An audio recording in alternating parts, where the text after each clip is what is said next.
Bonjour, bienvenue pour ce 13e épisode de mes causeries au coin du web.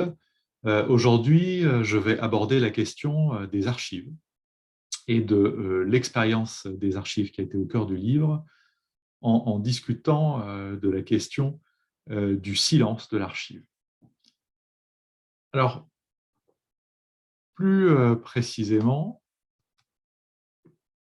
deux questions seront traitées dans le cadre de cet épisode. Tout d'abord, comment qualifier l'expérience de l'archive? Avec quelle différence par rapport à l'ethnographie ou des méthodes de sciences sociales dites actives? Et en quoi ma propre expérience de l'archive a-t-elle été silencieuse? Cette question du silence sera très importante dans cet épisode. Et quel rôle ont joué les archives dans mon ethnographie historique plus générale, l'apocalypse managériale? Alors pour commencer, quelques mots sur le corpus d'archives, le principal corpus d'archives qui a été au cœur du livre, en précisant qu'il y a eu deux types d'archives ou deux types de relations à l'archive dans cette expérience d'apocalypse managériale. Il y a eu des archives que j'ai traitées avant mon départ en sabbatique en 2019-2020 à NYU, que j'ai traitées en version électronique, numérisée à distance, en particulier le journal du Brooklyn Navy Yard, qui a été absolument passionnant pour comprendre ce management équipé à hauteur d'hommes et de femmes. Et puis, j'ai également, toujours à distance, exploré les archives d'associations académiques en management pour mieux comprendre l'histoire institutionnelle du management liée à cette Seconde Guerre mondiale et cette mobilisation industrielle, en particulier des archives liées à une grande association américaine dont les statuts sont votés quelques jours après Pearl Harbor, association qui s'appelle l'Academy of Management. Et puis, il y a des archives que j'ai consultées sur place. Donc, il y a eu un rapport plus immédiat avec l'archive, sa texture, sa présence. L'atmosphère de l'archive également. Et là, je vais pointer en particulier trois archives.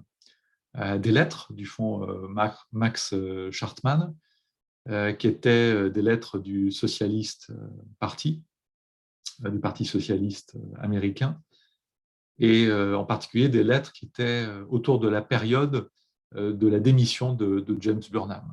J'ai en particulier souhaité lire sous forme de microfilm toutes les correspondances entre James Burnham et d'autres membres du parti, Burnham et Trotsky.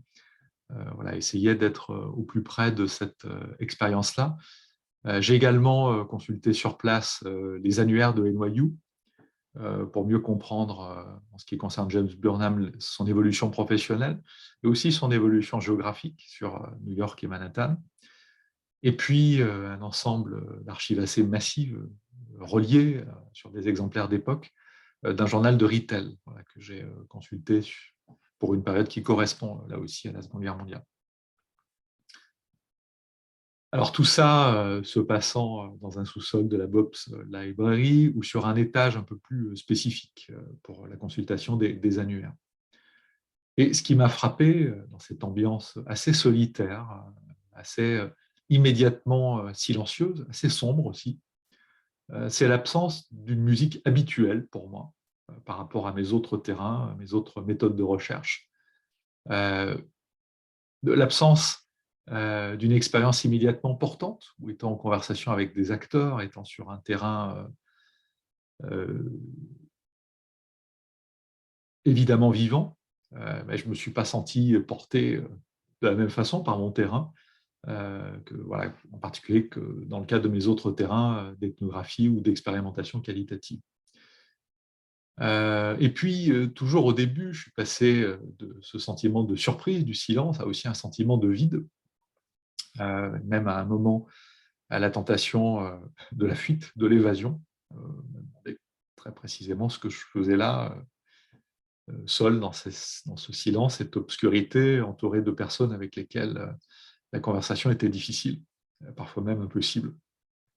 En tout cas, pas pas beaucoup recherché. Et je me suis assez rapidement demandé comment faire parler l'archive.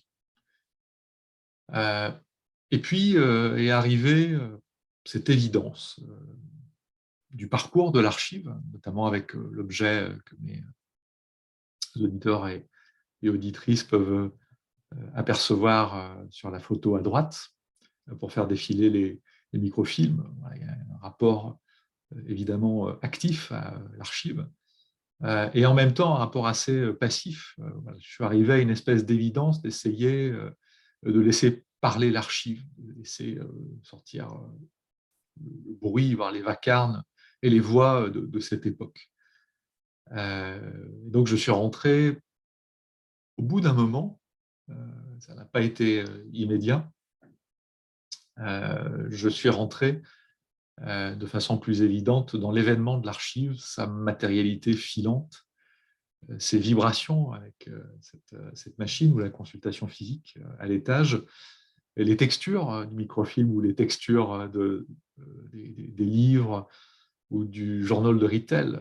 C'était d'ailleurs assez émouvant de toucher immédiatement à ce passé, de l'avoir sous les doigts dans le cadre de ce journal, d'être de toute évidence, non pas dans une émotion, mais dans des affects passés, mes affects présents, être affecté, produit aussi par l'archive, sentir les trous, les plis, les ruptures dans les archives, entendre et être progressivement habité par toutes les voix, dans tous les sens du terme, de l'archive, sentir l'archive devenir vivante, voilà, et être dans cette naissance progressive du bruit, et sentir que quelque part, pour reprendre ce mot de Robert Kia, la consultation de l'archive, l'archive est world making, il produit un monde, il construit un monde. Les consultations, les instrumentations de l'archive, les narrations au cœur de l'archive progressivement font un monde. Alors, plus spécifiquement sur ces questions du silence, j'ai trouvé absolument passionnant de sentir tout ce que l'archive dit et ne veut pas ou ne veut plus dire. Voilà, on est dans un contexte où il y avait aussi l'importance du secret, c'est un contexte habité par aussi de nombreuses formes de propagande. Sentir tout ce que l'archive ne dit pas ou ne dit plus, par son événement matériel qui progressivement s'épuise ou s'abîme aussi. Il y a des choses qui peuvent aussi perdre en lisibilité, ou délibérément. On peut faire l'hypothèse de choses de correspondance, pour revenir sur le fond Schartmann, peut-être qui n'existent pas ou n'existent plus. Sentir les événements, les non-événements de l'archive, les matérialisations et les non-matérialisations aussi à l'œuvre dans l'archive. Et plus précisément, pour le cas des archives de l'Academy of Management, donc cette très grande association américaine de management, qui naît fortement en lien avec cette histoire de la Seconde Guerre mondiale, c'est aussi de sentir les interruptions, la disparition de l'archive entre 1938 et 1946, et puis de comprendre progressivement le bruit, le vacarme extraordinaire qu'il faut en fait ressentir dans ce silence des archives. Parce que l'association cesse, cette toute jeune, pas encore tout à fait active association cesse ses activités, mais dans cette interruption, cette cessation des activités, il faut sentir cette extraordinaire mobilisation des universitaires, des scientifiques américains en économie, en management, la mobilisation des business schools, à la différence de la Première Guerre mondiale, où la plupart des business schools, notamment les plus connus aux États-Unis, ont fermé, ont interrompu leurs activités. Là, elles ont continué. Donc, il faut aussi sentir ça dans ce silence, sentir une expérimentation pour ces académiques de sciences humaines et sociales et ces académiques de cette nouvelle discipline du management, cette possibilité d'expérimentation à une échelle incroyable, inédite, qu'on n'a plus connue depuis. Tous ces apprentissages bruyants en cours, ils et elles apprennent. Voilà, il y a beaucoup de bruit, parfois à comprendre, à ressentir dans le silence des archives. Dans la consultation du journal du Navy Yard, qui, elle, s'est faite à distance sur des archives numérisées, il y a aussi beaucoup de non-dits et de non-montrés dans les photos, les descriptions qui m'ont frappé, notamment pour des raisons de secret, de propagande. Et puis, voilà, il y a ce qui est à peine dit, effleuré, qui est presque atmosphérique, un visage fatigué, voilà, dans une photo rayonnante qui veut montrer que tout le monde a à cœur de gagner cette guerre, à cœur d'aller chaque matin au Brooklyn Navy Yard, des petites choses. Une photo d'un Afro-Américain, il y en a très très peu, qui tout à coup en dit beaucoup sur quelque chose qui est peu montré. Voilà, il y a dans ces silences, ou quasi-silences des archives, il y a beaucoup, beaucoup de choses aussi à bien évidemment comprendre. Toujours sur le sujet de l'archive et des silences ou des bruits, il y a beaucoup de futur à sentir dans le passé, les hésitations, les doutes, les projections. Voilà, si le présent qu'on exporte, ce présent passé est vivant, il y a aussi un futur qui l'habite, il y a des anticipations. Il y a l'épaisseur de ce présent passé qu'il faut être capable de ressentir. Ce présent passé avait son passé, avait son futur, ses doutes, ses nostalgies, ses anticipations, ses projections, ses fantasmes.